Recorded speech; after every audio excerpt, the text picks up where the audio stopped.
नमस्कार साहेब. नमस्कार. नाव आणि पत्ता सांगा.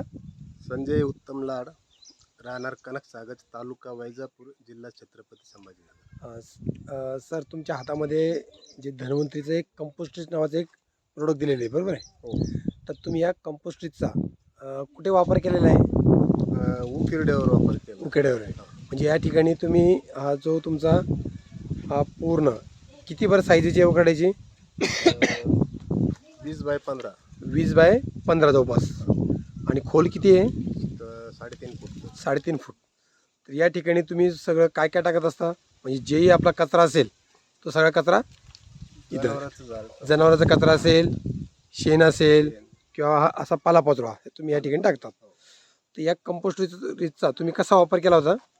हे कंपोस्टरीचा आम्ही एक 200 लिटरच्या बॅरलमध्ये एक बॉटल टाकली पाण्यामध्ये. हां. पाण्यामध्ये आणि पारीनं असे गड्डे खोदून हं. आणि त्या गड्ड्यात ते पूर्ण ओतून दिलं हां, आणि पुन्हा वरून त्याच्यावर कचरा टाकून दिला. टाकून दिला. बरं, किती दिवस झाले टाकून? त्याला झाले 2 महिने साधारण. 2 महिने झालेले. हो. साधारण 60 दिवस झाले. हो. हां. पण आता 60 दिवसानंतर तुम्हाला काय फरक दिसतोय बरं? 60 दिवसानंतर फरक असा दिसतोय की आम्ही आता हे बघा तुम्हाला हां. आता इथं आम्ही मी पाय देतोय बघा. हो हो. पायात जम्पिंग वगैरे झाल्यासारखं आहे ना? जम्पिंग झाल्यासारखं वाटतंय. हां हां. आणि आता इथं हाताने उकरून दाखवतोय मी तुम्हाला.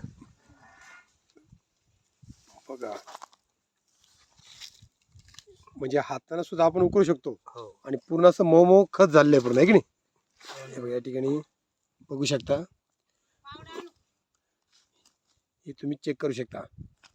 म्हणजे खत पूर्ण माती झालेली आहे पूर्ण.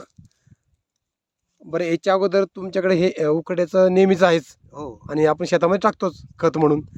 तर याच्या अगोदर कसे असं मोकळं खत मिळालं आहे तुम्हाला? नाही. कधीच नाही, आहे की नाही? पूर्ण आपण गवऱ्यासारखं शेणखत आपण कुठं टाकत असतो? दऱ्याच्या शेतामध्ये. हा. हां.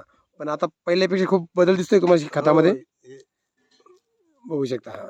हे बघा, म्हणजे काळ पाचोळा सुद्धा हे बघा या ठिकाणी पाचोळा कुजून गेला. कुजून गेलेला आहे, बघू शकता तुम्ही. म्हणजे आपल्या या धन्वंतरीचं जे प्रोडक्ट वापरले तुम्ही कंपोस्टरीच, हो. याचा नक्की तुम्हाला फायदा दिसून येतोय का? 100%. 100% फायदा आहे. हो. बरं, असे काही शेतकरी, प्रत्येक शेतकऱ्याकडे जनावरं असतात, हो, प्रत्येकाकडे किरडा असतोच. शेतकरी म्हणजे जनावर हां. त्याच्याकडे मग त्यांनी हे वापरलं पाहिजे की नाही? वापरायलाच पाहिजे. हां. बरं, ॲक्च्युली याची किंमत काही जास्त आहे का? नाही, फक्त 250 रुपयाचं, फक्त 250. आहे की नाही? पण 250 रुपयाचं तुम्हाला हे कंपोस्ट रिच जवळपास तुम्हाला आता हे किती शेणखत निघेल, टॉरला निघेल बरं साहेब तुमचं? तर याच्यात 12 टेलर निघाले. 12 टॉरला निघणार आहे. बघा, खाली जर उकरलं तरी तसंच राहणार आहे की नाही?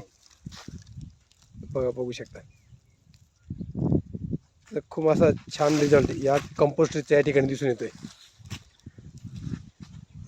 आज आपण आजची तारीख आहे 7 एप्रिल 2024ला या ठिकाणी उपस्थित आहोत. असा खूप छान असा रिझल्ट या कंपोस्टच्या या ठिकाणी प्रत्यक्ष पाहायला आहे. तुम्ही कोणताही भाग घ्या, तुम्हाला काय दिसेल?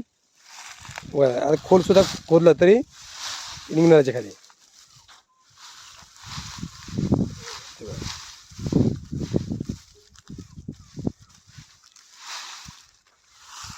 जसं खाली जाणार तसं हे पूर्ण माती माती झालेलं राहणार आहे. साहेब, तुम्ही आता हे कधी टाकणार आहे शेतामध्ये? शेतामध्ये सर याला आता आम्ही वर काढून टाकणार एक 10-15 दिवस त्याला वरती सुकायला ठेवणार आहे आणि शेतामध्ये टाकणार आहे. नाही, अजून शेतामध्ये अजून एक त्याच्यावर अजून एक बॉटल त्याच्यावर स्प्रे कर. परत वरच्या याला पण जे हां, राहील म्हणजे जे त्याच्यावरती जो भाग आता इथं मारायचा बाकी आहे आपला, त्या ठिकाणी आपण ते काय करणार आहे? मारलेलं आहे, हां परंतु ते वरून टाकलेलं आहे. हां हां. आता हे काढून बाजूला टाकायचं आणि पुन्हा याच्यावरती जे राहिलंय थोडंफार त्याच्यासाठी पुन्हा एक बॉटलचा यूज करणार. असं. Okay okay. धन्यवाद सर.